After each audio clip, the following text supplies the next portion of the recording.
10번째 챕터는 이 프로페셔널리즘과 관련된 딜레마를 다루고 있습니다. 도입부입니다. 아바타, 쿠키, 커넥티비티, 팔로워, 러커, 네트워킹, 바이럴 이러한 여러가지 단어들을 열거하면서 이 책의 저자들은 이 단어들의 뜻이 드라마틱하게 변한 것 그리고 그 변화라는 것이 인터넷과 관련돼서 사용되는 상황에서 그 상황, 인터넷과 관련된 또 다른 어떤 특정한 의미를 갖는 방식으로 변화된 것을 이야기합니다. 이처럼 많은 단어들이 인터넷이라는 그러한 맥락 속에서 의미가 변해 왔을 뿐만 아니라 인터넷 그 자체도 계속 발전해 왔습니다. 무엇보다 사용자가 과거에는 컨텐츠의 소비자였다면 점차 컨텐츠 생산에 적극적으로 참여하기 시작했고 그 결과 소셜미디어가 등장하고 또 널리 활용되고 있다는 것은 이제 우리 모두가 이미 잘 아는 바입니다. 이러한 온라인 소셜 네트워크, OSN이라는 약자로 반복해서 이 책의 저자들이 쓰고 있는 온라인 소셜 네트워크는 그 덕분에 우리가 정보와 경험과 생각, 사진, 비디오, 오디오 등을 공유할 수 있게 해주었습니다. 대표적인 온라인 소셜 네트워크로는 SNS에 속하는 페이스북이나 링크드인, 블로그, 마이크로 블로그, 컨텐츠 공유 웹사이트 등이 있겠습니다.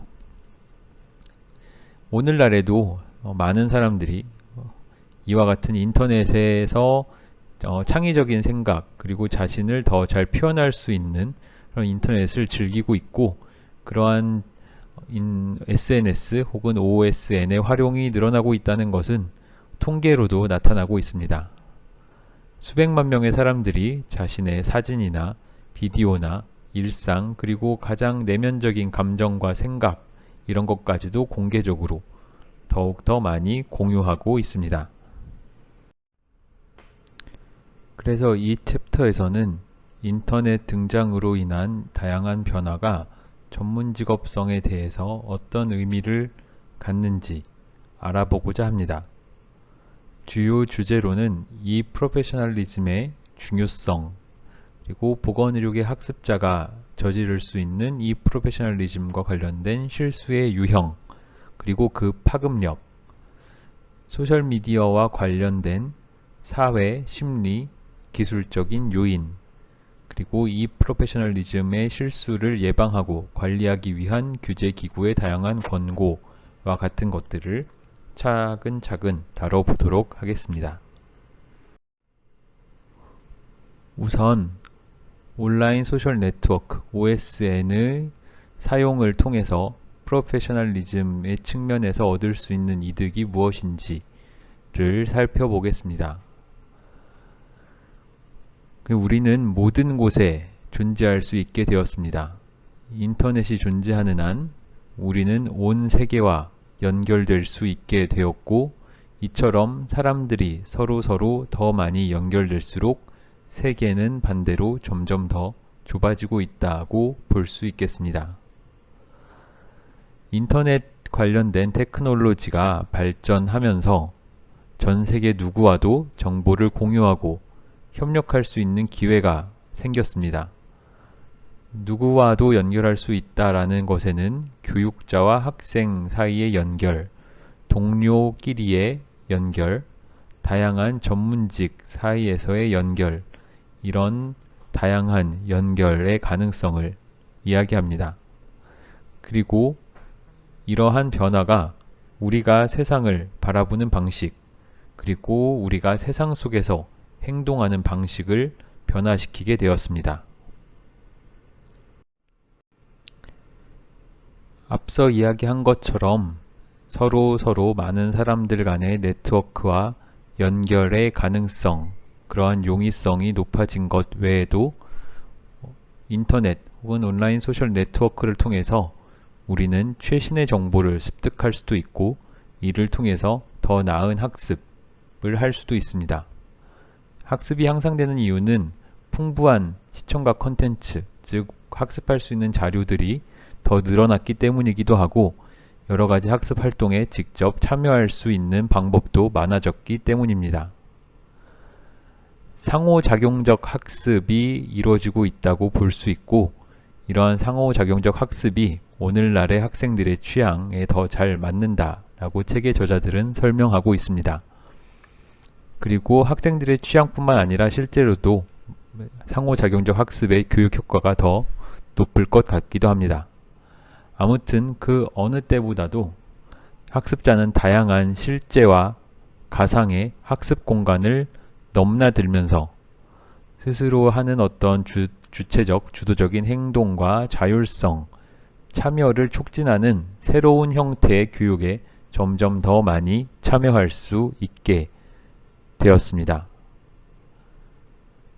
이렇게 학습과 그리고 커뮤니케이션의 창의성도 늘어나고 또 많은 자유가 증가하는 것과 더불어 온라인 소셜 네트워크는 누구에게나 사람들이 자신의 내면적 세계, 생각이나 감정 같은 것이 되겠죠. 그런 것들을 더 많이, 자주, 쉽게, 자유롭게 드러낼 수 있는 기회를 제공하였다고 볼 수도 있습니다.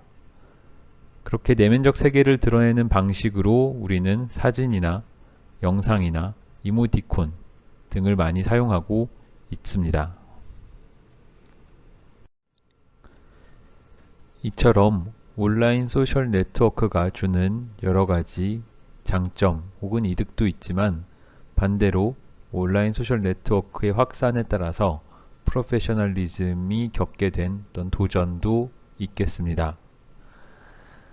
그래서 지금까지 이런 생각과 감정을 손쉽게 공유할 수 있게 되었다고 설명했는데 그러한 즉각성 그리고 창의성이 분명히 매력적이고 즐겁고 재밌는 것이지만 그것이 사회적, 교육적 그리고 직무 환경을 경계 없이 넘나들며 이루어지고 있다는 것이 OSN의 확산에 따른 전문직업성 딜레마의 핵심이 되겠습니다.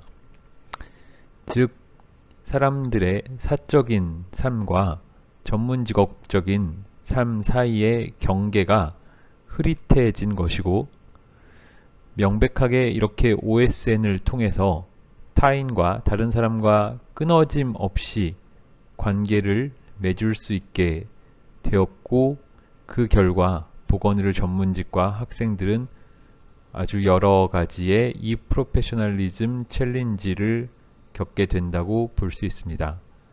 그리고 이러한 챌린지 중에 어떤 것들은 실수, 즉 이 프로페셔널리즘 랩스까지 이어지기도 합니다. 이 챕터 시작부에 에드워드의 내러티브는 바로 그러한 예시가 되겠습니다. 에드워드라는 학생이 온라인 익명 포럼에 참여하면서 이 학생의 공적인 공간이라고 할 수 있는 직장이든 아무튼 학교든 그러한 영역과 개인 공간의 경계가 교차하였다고 볼 수 있는 것입니다. 그래서 이 에드워드가 온라인 포럼에서 주고받은 말들이 누군가에게는 그저 학생들이 쉽게 나눌 수 있는 일상적인 농담이지만 그것이 온라인에서 이루어지면서 그렇게 교양 없고 외설스러운 대화가 문서화된 것입니다. 이렇게 문서화된 것을 볼 수 있었던 어떤 일반인에 의해서 신고가 접수된 것이고 그 결과 에드워드가 전문직업적 부당행위로 인한 적합성 혹은 적격성 청문회에 회부된 사건이라고 볼 수 있습니다. 하지만 이런 일이 이 책에서 소개한 이 에드워드의 사례뿐만은 아니라고 이 책의 저자들은 이야기하고 있습니다. 그 예로서 근거로서 2012년 의사 면허와 징계에 대한 책임을 가지고 있는 미국의 48개 주 의료위원회 대상으로 진행한 설문이 있었는데 이 결과에서 8가지의 특정한 온라인 전문직업성 위반 행위에 대해서 90% 이상의 위원회가 적어도 하나 이상의 위반 행위를 다룬 적이 있다고 응답하였다고 합니다. 그래서 가장 흔한 위반 행위 중에 하나는 경계 침범, 영어로는 boundary crossing이라고 되어 있는 경계 침범과 정직성의 문제가 가장 흔하게 발생했다고 이야기하고 있고, 구체적으로는 온라인에서 환자와의 부적절한 의사소통을 했다거나 인터넷을 의료행위에 부적절하게 사용했다거나 온라인상에서 자신의 자격을 틀리게 기재한 것 등이 경계침범 혹은 정직성의 영역에 해당되는 온라인 전문직업성 위반 행위의 사례였다고 합니다. 방금 전의 예시들이 비록 면허를 이미 취득한 의사들이 저지른 행위이긴 하지만 보건의료계 학생, 의과대 학생을 포함하여 보건의료계 학생들 역시 온라인에서 전문직업적 혹은 전문직업성 행동 강령을 위반한 적이 있다는 것이 확인되었다고 합니다. 예를 들어서 보건의료계 학생, 의학, 간호학, 약학, 물리치료학, 치의학 등을 포괄하여 보건의료계 학생을 대상으로 시행한 한 가지 설문을 보면 여러 학생들이 어떤 것이 전문직업적이지 못하다고 알고 있지만, 그럼 동시에 27%의 학생은 직접 그러한 포스팅을 올린 적이 있음을 인정했다고 합니다. 다른 이 책에서 다루는 내용과 마찬가지로 여기 나오는 구체적인 내용이나 비율이 우리나라의 상황과 정확히 일치하진 않겠지만 또 상당 부분 또 적용될 수 있는 내용도 있지 않을까 하고 생각하게 됩니다. 지금까지 이야기한 것처럼 OSN으로 인한 베네핏도 있는 반면 챌린지도 있겠습니다. 그렇다면 이 프로페셔널리즘이라는 것은 무엇이고 왜 그것이 중요한지를 여기서부터는 살펴보도록 하겠습니다. 가장 먼저 이 프로페셔널리즘의 정의가 무엇인지, 앞서 다른 챕터에서 그러하였듯이 이 프로페셔널리즘의 정의를 먼저 살펴보고자 하는데, 이 책의 저자들에 따르면 그것이 무엇으로 구성되는지에 대해서는 놀랄 만큼 명시적인 정의가 부족하다라고 지적하고 있습니다. 물론 여러 가지 정책 문서, 여러 보건의료계 전문직 규제기구에서 발간한 문서에 따르면 온라인에서 환자 보호를 우선순위에 두고 있고, 또 보건의료계 학생 및 보건의료 전문직 종사자들이 전문직업적인 가치를 온라인과 SNS 등에서 유지하는 데 신경을 써야 한다라는 것도 강력하게 권고하고 있긴 합니다.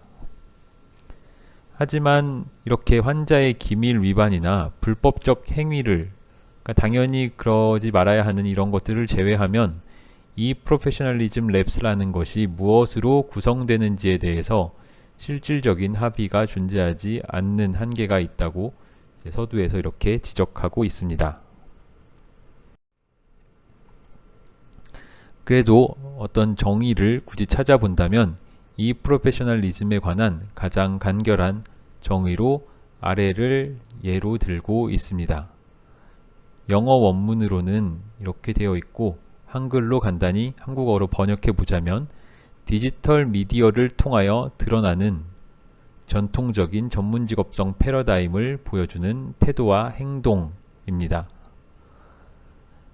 이 정의에서 볼 수 있듯이 이 정의에 따르자면 이 프로페셔널리즘이라는 것이 별도로 존재한다기보다는 전문직업성의 문제를 다만 온라인 세계에서 다루는 것이라고 볼 수 있다 라고 해석하는 것이 적절하다는 것이 이 책의 저자들의 의견입니다.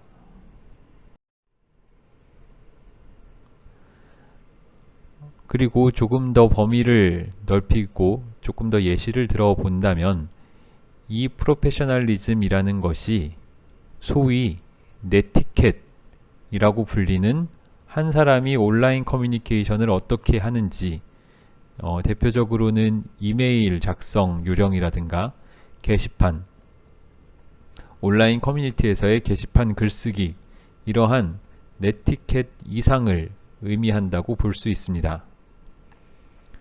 그래서 이 프로페셔널리즘을 구성하는 것은 이러한 네티켓 뿐만 아니라 이에 더하여 우리가 직접 관여하거나 속해 있는 모든 개인적 그리고 전문직업적 미디어 플랫폼에서 프로페셔널한 온라인 페르소나를 구성하고 유지하는 것을 포괄합니다. 다소 말이 어려운데 예시를 들어서 표현하자면 이 전문직업적인 프로페셔널한 온라인 페르소나라는 것은 모든 종류의 디지털 표현, 예를 들어 어떤 그룹에 가입하는지, 어떤 사진이나 비디오를 올리고 태그하는지, 어떤 것에 좋아요를 누르는지, 무엇을 즐겨찾기에 추가하고 누구와 친구를 맺으며 누구를 팔로우하는지, 이런 모든 것들이 다 디지털 표현, 영어로는 디지털 레프리젠테이션이라고 이 책에서 서술하는 것의 범주에 들어가고, 이 프로페셔널리즘은 이런 온라인 직접적인 글쓰기와 같은 온라인 커뮤니케이션 외에도 이렇게 온라인 상에서의 다양한 행동, 태그나 좋아요, 즐겨찾기, 친구 맺기 등등을 포함하는 모든 종류의 디지털 표현을 포함한다고 볼 수 있습니다. 이러한 디지털 표현을 통해서 사람들은, 그리고 우리도 역시 우리 자신의 페르소나, 즉 우리가 누구인가를 보여주는 수단이 되고, 예를 들면은 어느 그룹에 가입해 있는지, 어느 게시물에 좋아요를 눌렀는지, 누구와 친구를 맺었는지, 이런 것들이 어떤 사람 혹은 어떤 사람들의 페르소나, 그 사람 혹은 사람들이 누구인가를 보여준다는 의미가 되겠습니다. 이렇듯 디지털 표현은 우리의 근본적 태도와 행동 혹은 잠재적으로 보여줄 수 있는 행동에 대해서 어떻게 보면 미묘하지만 혹은 간접적이지만 또 한편으로는 그렇게 미묘하거나 간접적이지만은 않다고도 볼 수 있는 수많은 단서가 됩니다. 수많은 단서들 사이에는 개인적인 것과 공적인 것이 섞여 있어서 그것들 사이에 경계가 흐릿해질 가능성도 있고, 또 이렇게 많은 디지털 표현이 온라인에서 어떤 프라이버시를 완전히 지킨다는 것이 꽤 어렵거나 제한되는 일이기 때문에 우리에 관한 정보를 다른 사람들이 쉽게 접근할 수 있다는 점도 같이 고려해야 할 것입니다. 아무튼 정리하면 이처럼 온라인에서의 됨됨이 혹은 존재 양식이라고, 영어로는 온라인 프레젠스라고 되어 있는 이 온라인 프레젠스가 우리가 누구인지에 대한 아주 많은 단서를 발산합니다. 그리고 이렇게 발산된 단서를 바탕으로 다른 사람들은 어떤 추정을 하게 되는데, 추정을 할 때 이 다른 사람들이 생각하는 우리, 즉 보건의료인 혹은 의과대학생 혹은 의사의 모습을 추정하고, 또 일반인, 그들이 굳이 이제 일반 대중이라고 한다면 공공 또는 대중이 생각하는 사회, 대중, 공공과 우리, 즉 의료인과의 관계를 이러한 단서를 통해서 추정한다고 생각할 수 있겠습니다. 이렇게 온라인 표현이나 디지털 표현이나 온라인에서의 존재 양식, 온라인 됨됨이, 그것을 온라인 프레젠스를 어떻게 번역하든지 간에 그러한 여러 가지 정보가 단서로 작용할 때 한 가지 고려해야 할 점은 대중, 물론 환자를 포함한 이 대중이 그러한 정보에 언제든지 접근할 수 있다는 것입니다. 그러니까 그러한 정보의 접근 시점이나 권한을 내 마음대로 조정할 수 없다는 것이고, 해서 일종의 자기 노출의 한 가지 형태라고 볼 수도 있습니다. 문제는 보건의료 종사자 헬스케어 프랙티셔너에 의한 과도한 자기 노출이 특히 어떤 환자들은 혹은 일반인의 경우에 부적절한 온라인 페르소나에 관한 스레시홀드가 더 낮은, 다르게 말하면 더 엄격한 기준을 가지고 있는데, 이렇게 더 엄격한 기준을 가진 대중 혹은 환자에게는 이러한 자기 노출이 경계 침범으로 여겨질 소지도 있다는 것입니다.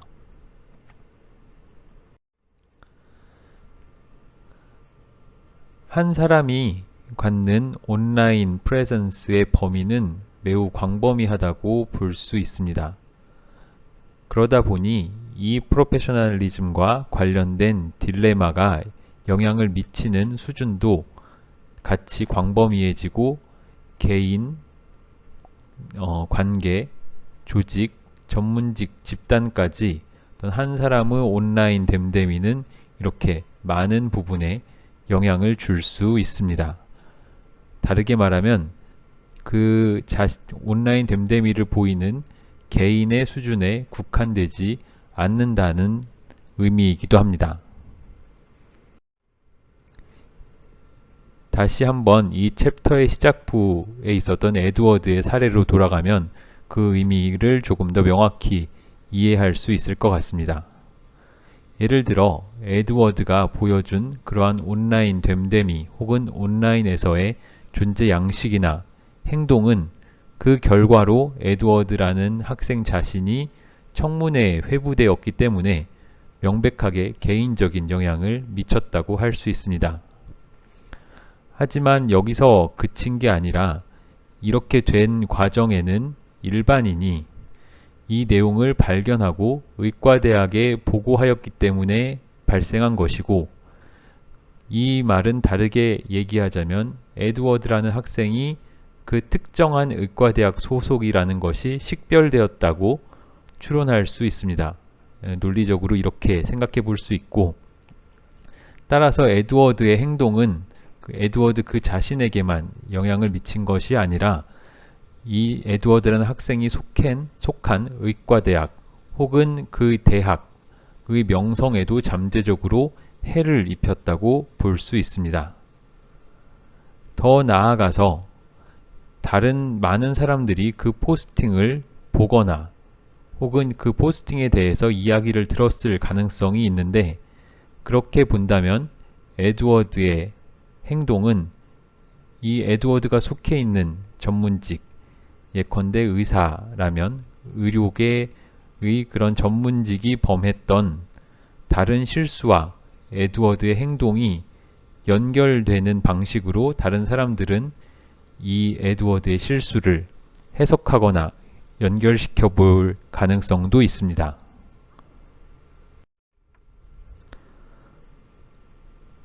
이렇게 본다면 에드워드가 저지른 이 프로페셔널리즘 랩스는 의과대학생 그리고 넓게는 의사를 향한 기존의 대중 혹은 어떤 환자 혹은 환자들이 갖고 있던 부정적인 평가를 조금 더 강화시켜주는 확증적 근거로 작동할 혹은 그렇게 기능할 가능성이 있고, 이는 앞서 에드워드 개인 그리고 에드워드가 속한 조직,